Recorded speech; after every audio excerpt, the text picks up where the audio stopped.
Hello दोस्तों, मैं हूं सुमित कुमार और आपका स्वागत करता हूं आपके अपने इस YouTube channel Sumit forensic academy में। आज के टॉपिक में हम जानेंगे एथिकल हैकिंग के फेजेस के बारे में कि एथिकल हैकिंग में कितने तरह का फेज होता है, उसमें कौन कौन सा फेजेज इन्वॉल्व होता है और उसी फेज पर पूरा कंप्लीट हैकिंग जो होता है, या वो ब्लैक हैट हो या फिर वाइट हैट हो, वो हैकिंग इसी फेजेस पे डिपेंड होता है। और जो भी हैकिंग होता है वो यही फेज उसमें इन्वॉल्व होता है। एक्चुअली अभी प्रेजेंट में जो है वो ऑर्गेनाइजेशन जो है वो साइबर सिक्योरिटी को टॉप प्रायोरिटी दे रहा है, क्योंकि होने वाले अभी जो साइबर अटैक्स है उसमें ऑर्गेनाइजेशन की ब्रांड इक्विटी और रेपुटेशन को नुकसान पहुंचने की संभावना रहता है। इसलिए सिक्योरिटी ब्रेचेस से लगातार विकसित होने वाला थ्रेट को रोकने के लिए ऑर्गेनाइजेशन जो है वो साइबर सिक्योरिटी प्रोफेशनल को हायर भी करता है, और इस फील्ड में काफ़ी ज़्यादा अपॉर्चुनिटी भी है।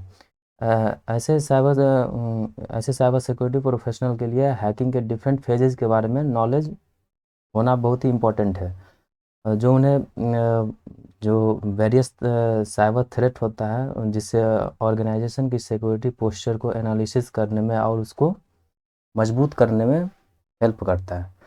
तो इस वीडियो में हम हैकिंग साइकिल के डिफरेंट फेजेस के बारे में डिस्कस करेंगे। तो चलिए आज का वीडियो शुरू करते हैं। ये वीडियो हो सकता है थोड़ा सा लंबा हो जाए, तो आप वीडियो के अंत तक बने रहिएगा, सीखने को बहुत कुछ मिलेगा इस वीडियो में।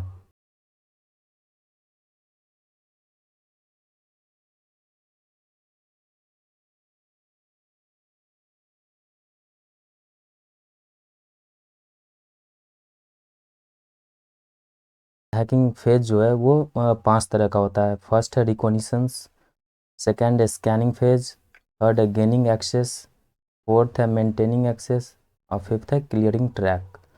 तो चलिए हम एक एक फेजेस के बारे में जानते हैं और कोशिश करेंगे आपको एक इजी लैंग्वेज में समझाने की। फर्स्ट फेज है recognitions. Reconnaissance refers to the preparatory phase where an attacker seeks to gain information about the target prior to launching an attack. रिकॉनिशंस जो है यह हैकिंग साइकिल का पहला फेज है। यह प्रिपरेटरी फेज है जिसमें एक अटैकर अटैक को शुरू करने से पहले टारगेट के बारे में अधिक से अधिक इन्फॉर्मेशन गैदर करता है। इस फेज में अटैकर टारगेट के बारे में अधिक जानने के लिए कम्पिटिटिव इंटेलिजेंस जैसे टेक्निक का यूज़ करता है। अब जब भी आप रिकॉनिशंस हैकिंग करते हो तो कोई ना कोई टारगेट आपका होना चाहिए। उस टारगेट में आता है जैसे ऑर्गेनाइजेशन आ सकता है, कस्टमर्स, एम्प्लॉयज, ऑपरेशंस, इसके बाद नेटवर्क सिस्टम, ये सब रिकॉनिशंस टारगेट कैटेगरी में आता है।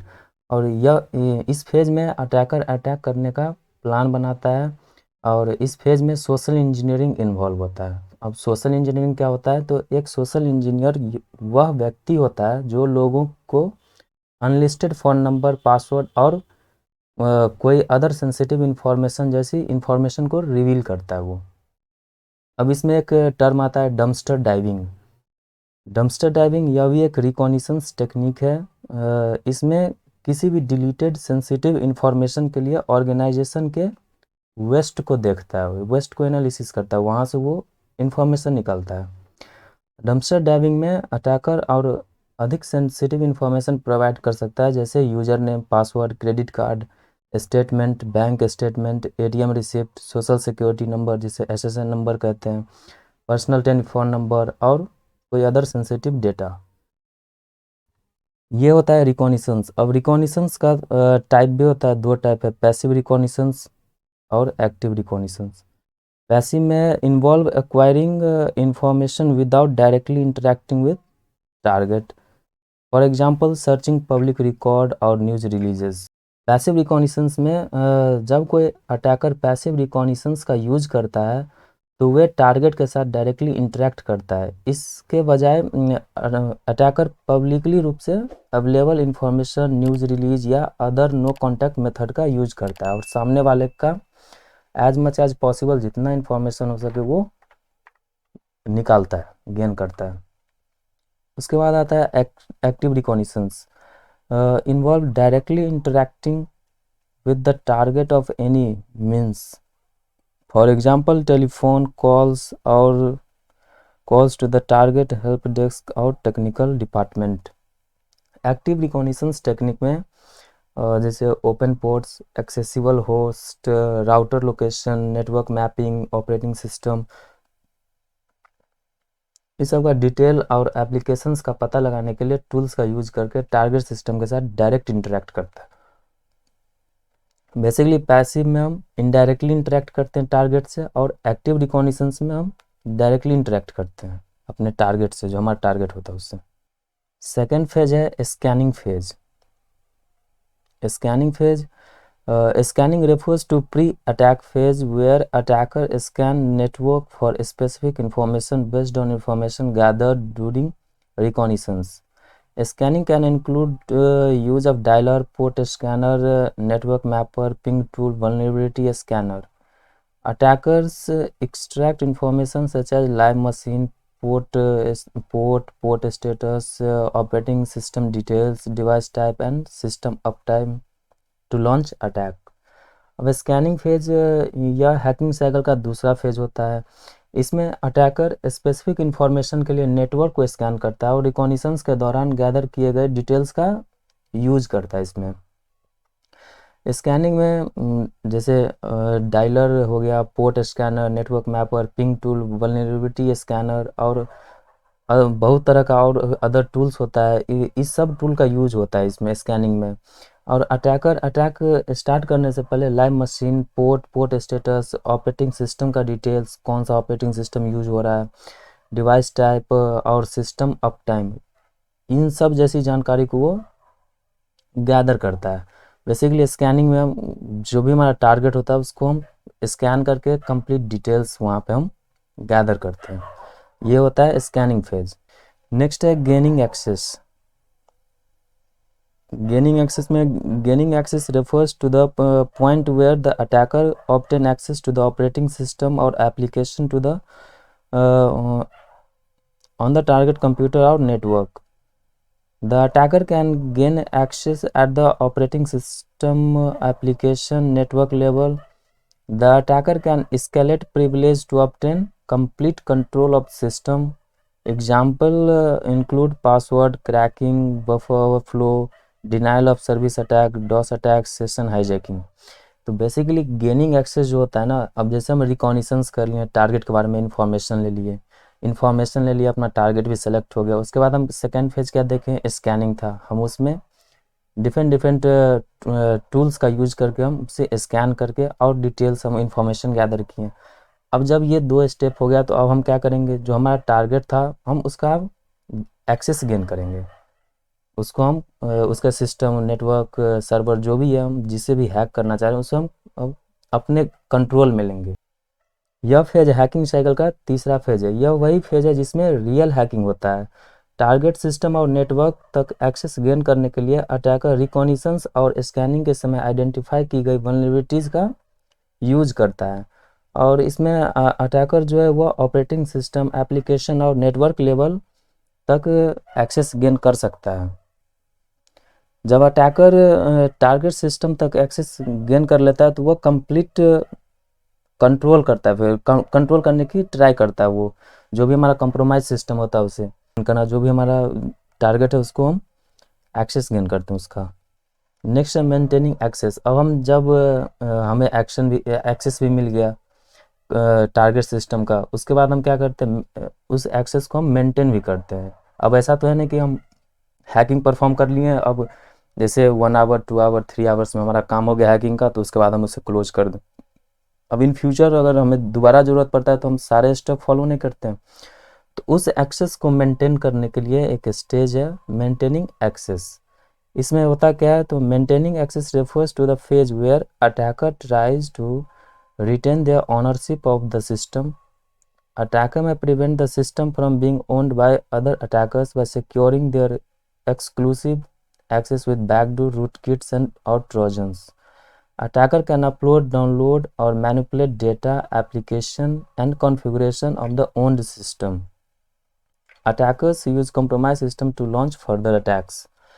अब मेंटेनिंग एक्सेस फेज में क्या होता है, यह फेज जो है वह अटैकर एक्सेस को मेंटेन करता है, और यह उस फेज को रेफर करता है जब अटैकर सिस्टम के ओनरशिप को बनाए रखने का ट्राई करता है। इसमें जो अटैकर होता है वो हिडन रहता है, हिडन रहना चाहता है, और वो अपने एंट्री के जो एविडेंस होता है, जो डिजिटल फुटप्रिंट होता है, उसे वो हटा देता है, रिमूव कर देता है, और बार बार एक्सेस गेन करने के लिए उसमें जो कंप्रोमाइज सिस्टम है उसमें बैकडोर या फिर रूट किट्स और ट्रोजन इन सब चीज़ों का वो इंस्टॉल कर देता है। रूट किट जो होता है वह ऑपरेटिंग सिस्टम लेवल पर एक्सेस गेन करता है, और जो हमारा ट्रोजन होता है वो एप्लीकेशन लेवल पे एक्सेस गेन करता है।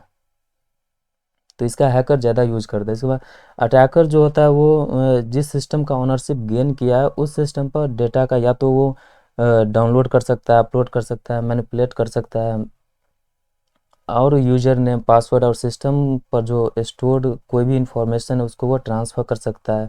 और ट्रांसफ़र करने के लिए क्या करते हैं हम, बेसिकली मेन ट्रोजन का यूज करता है अटैकर लोग। अटैकर्स फिर से अटैक शुरू करने के लिए कॉम्प्रोमाइज सिस्टम का हमेशा वो यूज करता है। नेक्स्ट है क्लियरिंग ट्रैक्स। अब जब हम रिकॉग्निशंस कर लिए, फिर से हम स्कैनिंग भी कर लिए, सिस्टम को हैक भी कर लिए, सबसे लास्ट स्टेप जो आता है वो है क्लियरिंग ट्रैक्स। अब ये सारा कुछ हैकिंग करके हम ऐसे तो छोड़ के नहीं निकल जाएंगे ना, फिर अगर जैसे हम हैकिंग कर लिए अब उसे छोड़ देंगे तो उसमें आईटी एक्ट वगैरह लगेगा, पुलिस इंक्वायरी होगा, फिर हमें जेल होगा, रुपया भी देना पड़ सकता है, बहुत कुछ हो सकता है फिर। तो कानून से बचने के लिए, एक्चुअली कानून में फंसे ना, उसको बचने के लिए यहाँ पे जो अटैकर्स होता है, जो हैकर होता है, वो अपने ट्रैक को, अपने डिजिटल फुटप्रिंट को वो क्लियर करने का काम करता है। तो क्लियरिंग ट्रैक जो है वो basically clearing track refer to activities carried out by an attacker to hide malicious act. The attacker intention include obtaining continuing access to the victim system, remaining unnoticed and uncaught, and deleting evidence that might lead to their prosecution. The attacker override the server system and application log to avoid suspicion. Clearing track में attacker द्वारा malicious act को छुपाने के लिए की गई activity को refer करता है, और इसमें अटैकर आमतौर पर कानूनी परेशानी से बचने के लिए अपने उसने जितने भी काम किए इससे पहले, जैसे रिकॉग्निशंस, स्कैनिंग, फिर से एक्सेस को गेन करना, फिर मेंटेन करना, ये जितने भी एक्शन लिए, ये जितने भी स्टेप वो यूज किया, उस सब के एविडेंस को मिटाने का इसमें ट्राई करता है, क्लियरिंग ट्रैक्स करता है। और इसमें अटैकर जो है सिस्टम के लॉग फाइल से अपने फुटप्रिंट को मिटाने के लिए पीएस टूल, जो माइक्रोसॉफ्ट का है, नेटकैट और या ट्रोजन जैसे टूल का यूज करता है। तो ये था आज का हमारा वीडियो, जिसमें हम जाने हैकिंग का जो फेजेज है, साइकिल है, हैकिंग साइकिल या हैकिंग फेजेज बोलो आप, उसके बारे में हम जाने हैं। इसमें 5 फेज होता है: recognitions, scanning, gaining access, maintaining access और क्लियरिंग ट्रैक। अब किसी भी तरीके का हैकिंग होता है उसमें बस यही 5 स्टेप यूज होता है, और इसी 5 स्टेप पे कंप्लीट हैकिंग डिपेंड है, कंप्लीट हैकिंग इसी पे होता है। अब इसको कैसे यूज करना है, क्या करना है, वो तो आप कंप्लीट स्टडी या सर्टिफिकेशन करोगे। तो एक बार शॉर्ट में बता दूं, रिकॉग्निशंस बेसिकली डिजिटल फुटप्रिंटिंग है, किसी भी टारगेट का इंफॉर्मेशन गेन करते हैं उस स्टेप में। उसके बाद आता है उसमें हम रिकॉग्निशंस में टारगेट फिक्स करते हैं, उसका इंफॉर्मेशन हम गेन करते हैं, या तो एक्टिव और पैसिव रिकॉग्निशंस यूज करके। सेकेंड हम देखे थे स्कैनिंग फेज, जिसमें हम जो हमारा टारगेट होता है उसका हम स्कैन करते हैं डिफरेंट टूल्स यूज करके, और स्कैन करने के बाद उसका हम जो भी हमारा इन्फॉर्मेशन होता है उससे हम कलेक्ट करते हैं। रिकॉग्निशंस में जो इन्फॉर्मेशन हमने गेन किया था उसका हम यूज भी इसमें करते हैं। 2 हो गया। उसके बाद गेनिंग एक्सेस। इस थर्ड स्टेज में रियल हैकिंग होता है, जब हम हमारे पास सारा इन्फॉर्मेशन रहता है तो हम उस सिस्टम पे, उस टारगेट पे अटैक करते हैं। डिफरेंट लिनक्स के टूल्स, बहुत सारे उबंटू ऑपरेटिंग सिस्टम है, तो हम उस टारगेट पे अटैक करते हैं और उसका गेन एक्सेस करते हैं। जब हमें गेन एक्सेस मिल जाता है तो फोर्थ स्टेप था मेंटेनिंग एक्सेस। अब जब हमें एक्सेस मिल गया तो उसको हम इन फ्यूचर में यूज़ करने के लिए क्या करते हैं, उस एक्सेस को मेंटेन करते हैं, और उस जो हमारा कंप्रोमाइज सिस्टम होता है उसमें ट्रोजन, बैकडोर या फिर रूट किट, ये सब हम इंस्टॉल कर देते हैं ताकि हमें ईज़िली फिर उस सिस्टम का एक्सेस मिल जाए। और लास्ट होता है क्लियरिंग ट्रैक फेज, जिसमें हम अपना जितने भी हम उस सिस्टम में जो भी चीज़ यूज़ किए उसका लॉग फाइल बनता है कहीं ना कहीं, तो उस लॉग फाइल को क्लियर करते हैं ताकि हम कानूनी कार्रवाई से हम बच सके। तो बेसिकली ये था हमारा आज का टॉपिक। तो उम्मीद करता हूँ आपको ये वीडियो पसंद आया और आपको काफ़ी कुछ सीखने को मिला हो। तो वीडियो को लाइक कर दीजिएगा और हमारे चैनल को सब्सक्राइब कर दीजिएगा। और thank you for watching my video.